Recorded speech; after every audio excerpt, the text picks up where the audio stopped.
Hello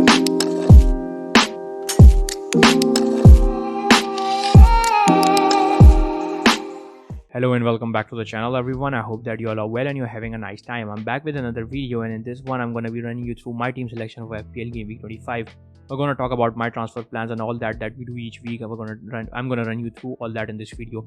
Meanwhile, if you have not subscribed to the channel already, please do that and help me reach 800 subs sooner, because that is the goal for now. Now, looking at the stats that I have currently, I've got bank of 4 million, 1540 points overall, 49k. Is my overall rank, and 73rd in Pakistan. So I had a small ladder in Game Week 24. That is because a lot of my main assets blanked, and it was a small one. So we move and we look to push the rank more and more in this game week. So starting from my team, as you can see, I've benched Rashford, Trippier, and Ferguson specifically because they do not have a game in this week. And then there is one more player in my team that is going to blank. So we're going to talk about that in this video. And I'm going to run you in the later stage of the video. I'm going to run you through my transfers for the week. Now, starting with the goalkeeper, obviously I've got Ederson, and the specific reason to play Ederson is that he has a probability of keeping a clean sheet more than Kepa because he plays a weaker opponent. Now, specifically talking about Ederson, he has been conceding goals. Every first shot the teams have taken in the past 3 or 4 game weeks have returned a goal for them. So Ederson has to step up his game. He has been pathetic in the goal. He is not, he's not the kind of keeper who makes a lot of saves. I mean, with Kepa, you still get those saving points. So if you do not have any other option, definitely go with Kepa. And you might be, lucky with 3 or 4 points if he makes a lot of saves. I mean, Spurs are attacking side. But with Bournemouth, we know that they do not attack too much. If they're going to be lucky, they would score 1 goal, and that would be, either 6-pointer or a 2-pointer from Ederson. That is how things are going to be. So, from my perspective, I'm just going to play Ederson because he has a probability of keeping a clean sheet more in this one. So we move on to the defenders. Now, as you can see, I've got 4 defenders. A 4-4-2 is what I'm going to play, and I've got Shaw who's going to blank. Then I'd start with Ben White. Ben White faces Leicester and Everton. Leicester at away and Everton at home. Now, the specific reason to get on with Ben White, I had plans to take him out, but I'm going to be getting along with him, and that is the reason because Tomiyasu didn't bring his A game at the time he played, and to be honest, I think that White would still be their main starter, and he's going to play games, and definitely not full 90 minutes, but he's expected to start both the games. So I'm going to play him, not rush him out, because I do not have any other option in defense anyways. So Shaw already talked about he's going to blank. Bueno is one of those players who might start or might not start both of the games. So as I do not have options, I'm just going to play Bueno. And I wouldn't mind if I have 10 players, potential 10 players. So if Bueno plays one of the game, that is all right for me. I do not mind that because he's just 3.9 million, a bench filler, and he's got Fulham at away and Liverpool at away. So I do not think that there are clean sheets in those games too.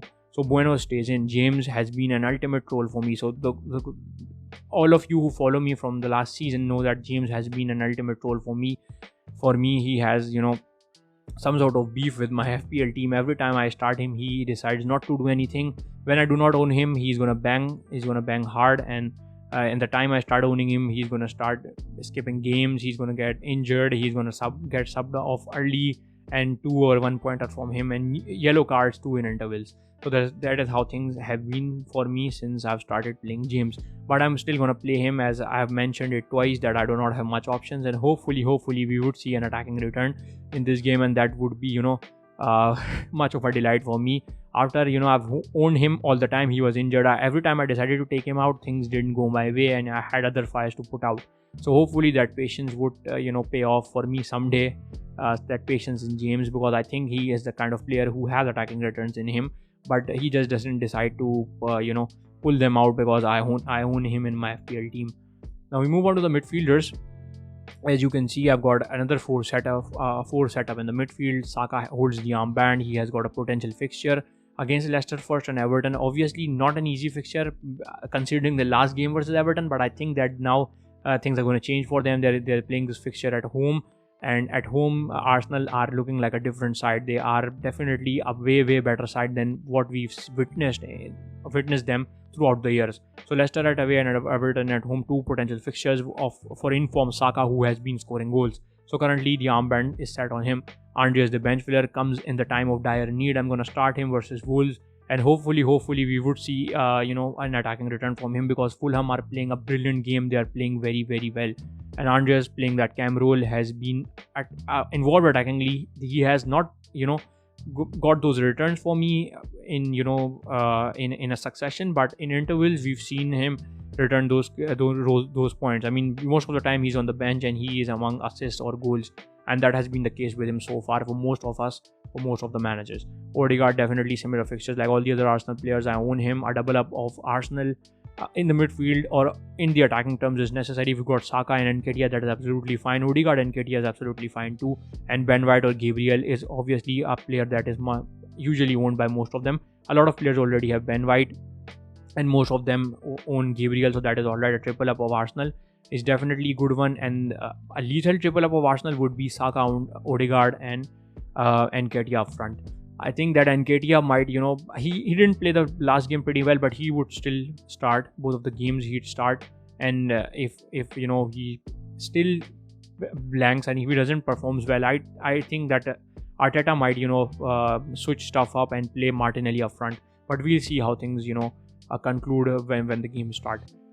Then I've got Mahrez, who faces Bournemouth at away. Now, the specific question here arrives that I do not have any Liverpool player in my side as of now. Salah, obviously a good option. Gakpo, a good option, but keep this in mind that his points, his minutes might be affected due to the return of Jota. Jota is going to play on the wings, and if they do not want to pitch in Firmino, they can definitely push Nunez up front, who can play that centre forward or the striker role. He's definitely a striker, not a winger, but he's playing wider role, and he definitely comes into the centre. So he's playing a mixed role for now, but he can definitely play that striker role. So his minutes are going to be affected.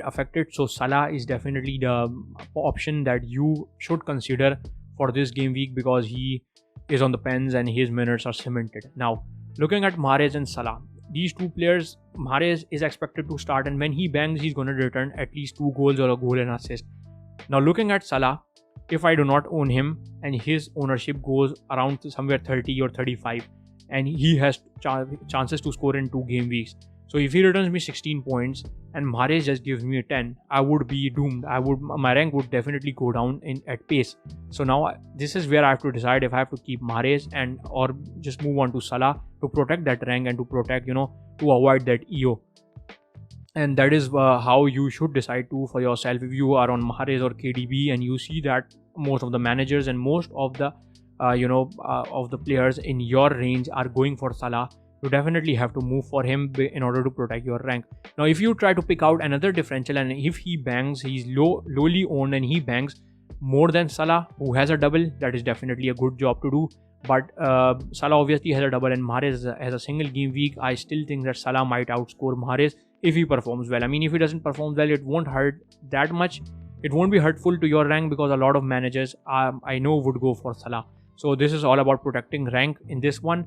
And and going for the player who has a higher ceiling and a higher expected point return in this game week, and that is why I might have to take out Mahrez, just to let you know. Now we move on to the forwards. I've got Haaland against Bournemouth. Haaland, if he gets those services that he usually requires, he's going to bang well. If not, we know that Haaland is going to blank. He doesn't do anything. He isn't involved in the game. He's not a proper false nine or the kind of player who comes at the back like Harry Kane, but he just needs the ball at his feet and he's going to score. But sometimes obviously he's not a machine. He's a human being. We call him the machine, but he does miss those chances sometimes. But usually he gets into good positions and score goals. So I know a lot of people wouldn't be captaining Haaland in this one, and they're going to go for Saka.